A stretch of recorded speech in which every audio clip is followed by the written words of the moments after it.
This is Bilal video सरकार। और भाई मेरी पापी डायरी जो है ना वो बाहर आ गई है। जिन लोगों को नहीं पता भाई, जब ये डायरी बाहर आ जाती है ना, इसका मतलब ये होता है कि कोई ऐसा मोबाइल फोन जो कि हम लोग एक्सपेक्ट नहीं कर रहे थे वो अपने टाइम से पहले कहीं ना कहीं से ना थोड़ा सा लीक हो गया है। अच्छा, अब गेम ये है कि इन्फिनिक्स की गेमिंग सीरीज आती है, इन्फिनिक्स GT सीरीज, और इन्फिनिक्स की जो गेमिंग सीरीज है उसका GT20 Pro पाकिस्तानी मार्केट के अंदर लॉन्च भी हुआ था। अब GT30 Pro का ऑफिशियल लॉन्च कल के दिन है, लेकिन हमारे पास ऑलरेडी उसके रिलेटेड मुकम्मल डिटेल्स आ चुकी हैं। इस फोन के बारे में मैं एक्साइटेड इसलिए हूं क्योंकि देयर आर हाई चांसेस कि ये पाकिस्तानी मार्केट के अंदर भी लॉन्च होगा। अब अभी तक मुझे कोई ऑफिशियल रिपोर्ट इन्फिनिक्स पाकिस्तान की तरफ से देखने को नहीं मिली, तो anything that I say in this video is going to be the leaks, और वो इंफॉर्मेशन जो कि इंटरनेशनल मीडिया हमें प्रोवाइड कर रहा है। तो इस चीज को मैं वीडियो में पहले क्लियर करना चाह रहा हूं। एक और बात जो कि यहां पर मैं क्लियर करना चाह रहा हूं वो ये है कि इससे पहले इन्फिनिक्स की जो GT सीरीज थी ना वो काफी छोटी थी, बट इन्फिनिक्स की GT सीरीज इस साल एक्सपैंड हो रही है, और यही वजह है कि हमें इन्फिनिक्स की GT सीरीज में एक GT30 Pro देखने को मिलने वाला है जिसका डिजाइन बड़ा ही इंटरेस्टिंग है, उस पर डिस्कशन करते हैं। एक GT सीरीज का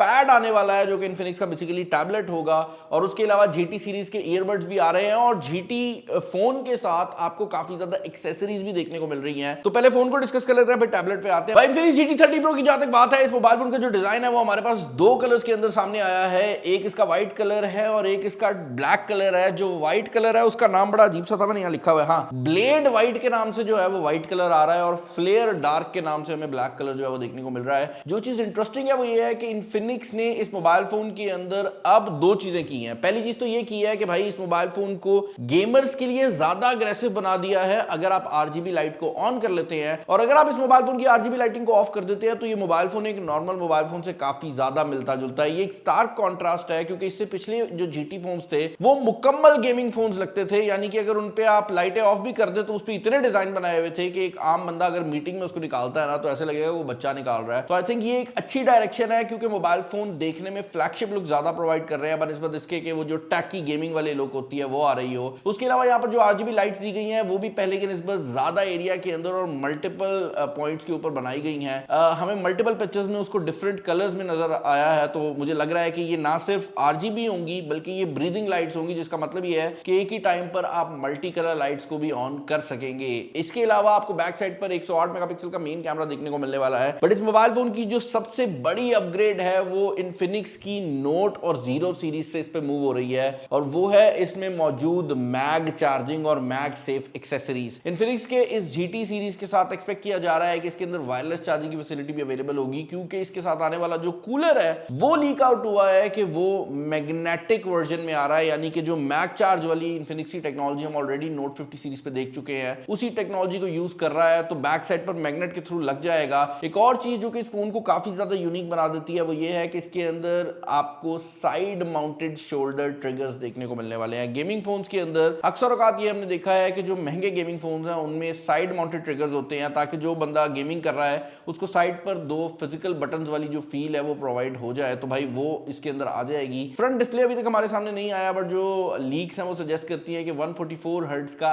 एमोलेड डिस्प्ले होगा। इन डिस्प्ले फिंगरप्रिंट स्कैनर भी इसके अंदर जो है वो आने वाला है, तो एसेंशियली वही डिस्प्ले जो कि आप इससे पहले नोट 50 Pro प्लस या इन्फिनिक्स की हाई एंड डिवाइसेस पे देख चुके हैं वैसा ही डिस्प्ले आने वाला है। हो सकता है कि इन्फिनिक्स गेमर्स के लिए कोई एक्स्ट्रा फीचर इसके डिस्प्ले में डाल दे। डिस्प्ले के रिलेटेड डिटेल्स अभी तक हमें क्लियर नहीं है। जो चीज हमें क्लियर है वो ये है कि इस मोबाइल फोन के अंदर जो चार्जिंग टेक्नोलॉजी है वो 45 वॉट्स होने वाली है। तो इन्फिनिक्स के पास जो हाई एंड चार्जिंग के ऑप्शंस हैं वो इन्फिनिक्स GT सीरीज में प्रोवाइड नहीं कर रहा। आई थिंक उसके पीछे रीजन ये है कि इन्फिनिक्स को ये बात पता है कि जो गेमर्स होते हैं वो मोबाइल फोन को हमेशा चार्जिंग पर लगाकर यूज करते हैं, एंड आई बिलीव कि वो ये रिस्क नहीं लेना चाहते कि 120 वॉट का चार्जर इसके साथ प्रोवाइड करें और बाद में कोई मसला बन जाए। इस मोबाइल फोन की जो सबसे बड़ी अपग्रेड होने वाली है वो आपको इस मोबाइल फोन के प्रोसेसर के अंदर देखने को मिलने वाली है। अगर ये मोबाइल फोन पाकिस्तानी मार्केट में आ जाता है तो एक मेजर चीज होगी। उसकी रीजन ये है कि इस मोबाइल फोन के अंदर भी आपको एक 5G चिपसेट मिलने वाला है जो कि MediaTek का Dimensity 8350 होने वाला है। एक काफी पावरफुल चिपसेट है। ऑलरेडी हम काफी फोन्स के ऊपर टेस्ट आउट कर चुके हैं और अभी तक उसकी जो परफॉर्मेंस है वो बिल्कुल टॉप नॉच रही है। एक और चीज जो कि यहाँ पर ऐड करना बहुत ज्यादा जरूरी है वो ये है कि इस बार मोबाइल फोन के अंदर आने वाली जो बैटरी है वो भी 5500 mAh आने वाली है। अब देखने में यह आएगा कि पाकिस्तान में GT30 Pro लॉन्च होता है या GT30 Pro master edition launch होता है, क्योंकि जो मास्टर एडिशन है इंटरनेशनली उसके साथ इन्फिनिक्स काफी एक्सेसरीज जो है वो प्रोवाइड कर रहा है, जिसके अंदर गेमिंग कूलर से लेकर बैक पर लगने वाले स्टैंड वगैरह और मैक्स चार्ज वाला जो केस है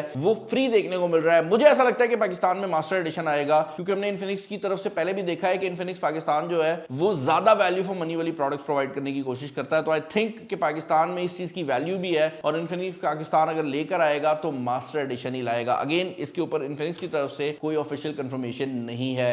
एक और चीज जो कि इन्फिनिक्स यहां पर लॉन्च कर रहा है वो इन्फिनिक्स का टैबलेट है, जिसको इन्फिनिक्स एक्सपैड जीटी कहा जा रहा है। इस टैबलेट के अंदर हमें 10,000 mAh की बैटरी देखने को मिल रही है, 144 हर्ट्ज का रिफ्रेश रेट भी मिल रहा है। लेकिन जो चीज कोई एक्सपेक्ट नहीं कर रहा था वो इसका प्रोसेसर है। इस मोबाइल फोन कह रहा हूं, इस टैबलेट के अंदर आपको स्नैपड्रैगन का प्रोसेसर मिल रहा है और स्नैपड्रैगन 888 मिल रहा है। अब ये एक बड़ी इंटरेस्टिंग चॉइस बन जाती है, क्योंकि स्नैपड्रैगन 888 वैसे तो एक फ्लैगशिप प्रोसेसर है, लेकिन ये 2020 में फ्लैगशिप था। 888 के बाद हमें स्नैपड्रैगन का 8 Gen 1, Gen 2, Gen 3 देखने को मिला, फिर स्नैपड्रैगन एलीट सीरीज शुरू हो गई और अब स्नैपड्रैगन 8 एलीट की बातें, एलीट 2 की बातें हो रही हैं। तो ये कोई 5-1 साल पुराना प्रोसेसर है, लेकिन फ्लैगशिप प्रोसेसर है। आई पर्सनली बिलीव कि इन्फिनिक्स ये चाहती थी कि वो प्राइस भी ज्यादा ना रखे, लेकिन एटलीस्ट वो ये कह भी सकें कि हमने एक फ्लैगशिप प्रोसेसर लगाया है। यही वजह है कि जो जीटी का पैड आ रहा है उसके अंदर ये प्रोसेसर आ रहा है। एक और इंटरेस्टिंग चेंज जो कि हमें यहाँ पर देखने को मिलेगा वो ये है कि इन दोनों चीजों के साथ आपको लो लेटेंसी वाले इन्फिनिक्स के जीटी बड्स भी मिलने वाले हैं। अब देखने में आएगा कि ये पाकिस्तानी मार्केट में आता है या नहीं आता, बट अगर आप चाहते हैं कि इन्फिनिक्स अपनी जीटी सीरीज को पाकिस्तान में लॉन्च करे, दिस इज द टाइम। इस वीडियो को आप ज्यादा से ज्यादा शेयर करें ताकि इन्फिनिक्स वाले भी देखें, उनको पता लगे कि भाई पाकिस्तान में भी गेमर्स हैं जो कि अच्छे प्रोसेसर को अप्रिशिएट करते हैं, और हमारी जान जो है ना वो G100 से छुड़ा लो यार। G100 जो है ना वो अभी G200 के नाम से दोबारा पैदा होके आने वाला है, और उससे बचना जरूरी हो गया है। चैनल पर नए, चैनल को सब्सक्राइब कर लीजिएगा, वीडियो पसंद है तो लाइक कर दीजिएगा, दोस्तों का शेयर कर दीजिएगा। इस वीडियो में इतना ही। This is Bilal signing off. अल्लाह हाफिज।